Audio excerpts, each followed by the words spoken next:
Bonjour à tous, bienvenue dans 2018, année cyber s'il en est. L'an dernier, ce sont plus de 4000 cyberattaques par jour qui sont survenues dans l'Union. Dans certains États membres, 50% des crimes sont liés à la cybercriminalité. 80% des entreprises ont déjà été touchées. La Commission européenne a du coup dévoilé des mesures de son paquet cyber qu'elle espère voter en 2018 pour une application dans les 5 prochaines années. Mais toutes les législations intrusives pour les citoyens, contraignantes pour les acteurs d'Internet, ne mettent-elles pas en danger les libertés civiques? En d'autres termes, au nom de la lutte contre le terrorisme ou la fraude, tous les Européens sont-ils espionnés ou bridés dans leur utilisation du web? C'est la question que nous allons poser à Andreas Schwab. Bonjour, vous êtes député européen du Parti populaire européen allemand, donc, mais vous parlez très bien notre langue, bien sûr. Vous êtes aujourd'hui face à Marie-Christine Vergiat, bonjour. Bonjour. Députée européenne française, vous, de la gauche unitaire européenne. Et Anna Gomes est également en notre compagnie, tous très bons connaisseurs de ces questions de cybersécurité, députée européenne des socialistes et démocrates du Portugal.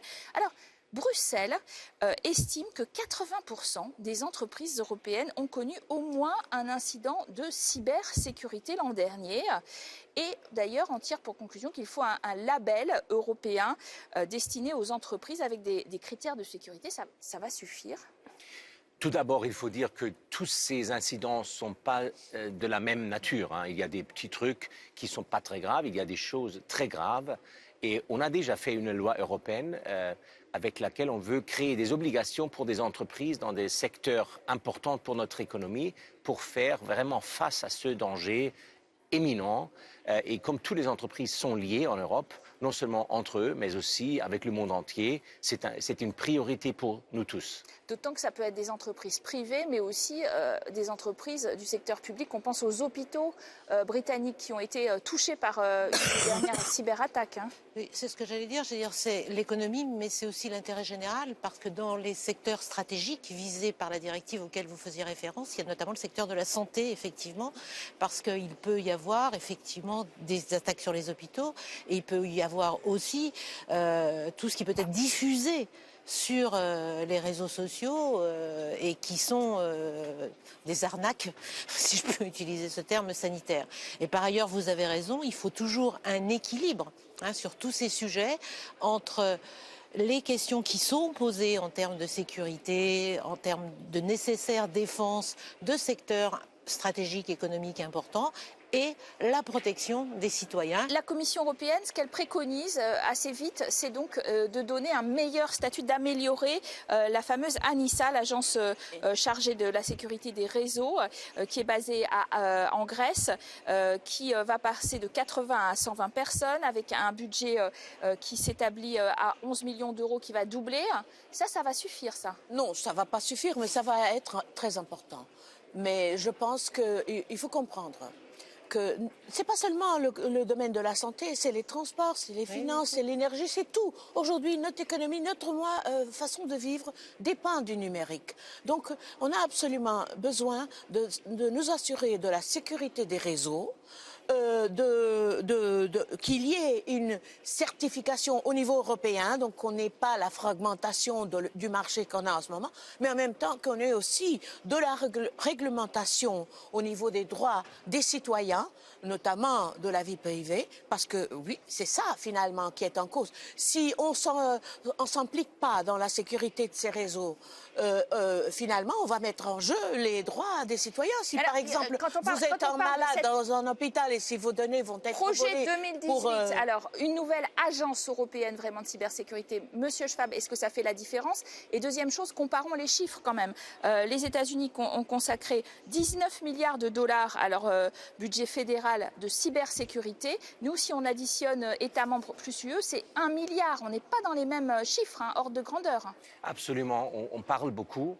On a légiféré, mais on n'investit pas, on ne veut pas vraiment mettre en action ce qu'on avait voté. C'est un problème. Malheureusement, sans blâmer personne, c'est surtout les États membres qui devraient investir plus et les entreprises. Alors nous partons tout de suite en direction d'un petit pays qui vient de terminer sa présidence tournante, l'Estonie. La cybersécurité n'a pas de secret pour cet État balte, comme nous le montre ce reportage de notre envoyée spéciale Anne Maillet. Tallinn est son centre-ville médiéval, capitale de l'État le plus numérisé au monde. Depuis son indépendance, l'Estonie s'est propulsée à la pointe de la technologie. Aujourd'hui, chaque Estonien est doté d'une carte d'identité électronique, sorte de sésame numérique. Voici la passerelle qui mène à l'État numérique. Lorsqu'un Estonien veut accéder à un service administratif, son premier réflexe doit être de trouver un ordinateur et de se connecter au site iestonia.ee. Déclaration d'impôts, élection, création d'entreprise, ici tout se fait en ligne, la paperasse a disparu. Dans cet État numérique qui a subi en 2007 la première cyberattaque attribuée à la Russie, la sécurité en ligne est une priorité. Le pays a donc créé des ambassades numériques.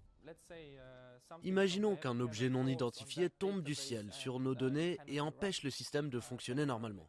Eh bien dans ce cas, nous pouvons switcher les mêmes données sur un autre système qui se trouve non pas dans le pays mais à l'étranger. L'Estonie a atteint un tel niveau d'expérience en la matière que l'OTAN y a érigé un poste avancé de cyberdéfense, un lieu dont l'adresse doit être tenue secrète. Les membres de ce centre d'excellence participent annuellement à des exercices les plus importants du genre. Ils ont tout un scénario qui est mis en place et ils doivent détecter certaines vulnérabilités dans leur système.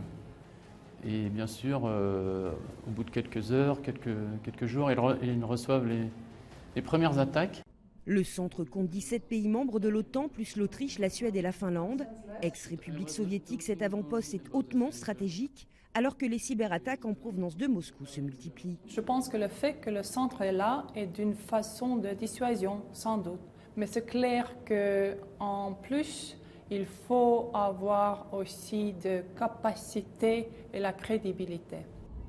Depuis 2016, l'espace cyber est considéré par l'OTAN comme un domaine militaire, au même titre que les milieux terrestres, aériens et maritimes. Dans la stratégie à la fois de l'OTAN et puis peut-être aussi stratégie diplomatique de l'Union européenne, cette question des cyberattaques est devenue centrale, et notamment du point de vue du terrorisme, hein, bien sûr, Monsieur Schwab.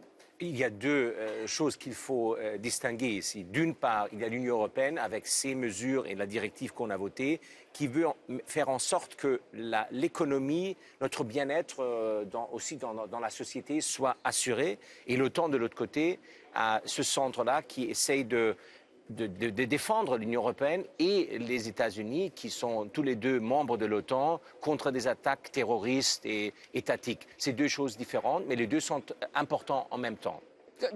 De la gauche unitaire, j'imagine que vous n'êtes pas très contente forcément qu'on pointe du doigt Moscou. Pour moi, Poutine est un dictateur, il porte atteinte aux libertés, donc vraiment, je ne vois pas où est le sujet. Donc vous reconnaissez qu'il y a eu un problème, dans la campagne peut-être américaine et certainement française de ce point de vue-là, et que c'est un sujet qui intéresse les Français du coup au premier plan? Moi, j'en sais rien, je fais confiance à la justice en la matière. Et je pense qu'en l'occurrence, il n'y a pas d'obsession à avoir par rapport à tel ou tel. Moi, j'étais très frappée par les rapports qu'Europol vient nous faire régulièrement sur ces questions-là. Qu'est-ce que signale Europol? Europol signale effectivement les attaques rançongicielles, comme ils disent, par rapport aux entreprises, mais aussi la façon dont la criminalité classique, je dirais, s'empare du cyber. Et c'est vrai dans tous les domaines. Et je pense que 1,44 milliard d'euros par an selon la Banque Centrale Européenne, de détournés par des moyens de fraude et de contrefaçon cyber. Oui, et je pense qu'il y a vraiment des campagnes de prévention par rapport à faire ça. La criminalité est en train de s'emparer des bitcoins. Par exemple. La criminalité classique est en train de s'emparer des cartes sans contact. Sans contact. Et du darknet. Et il y a plein de sujets sur lesquels il faut voir ça d'abord. Mais parlons quand même des attaques maintenant contre les organisations étatiques. Justement, puisqu'on dépend tellement du numérique, c'est normal c'est normal, c'est aussi que nous, on se défend. Et on ne peut pas se défendre chacun pour soi. C'est là un domaine où il faut absolument travailler européen. Et c'est pourquoi toutes ces mesures au niveau européen de certification, de sécurité des réseaux,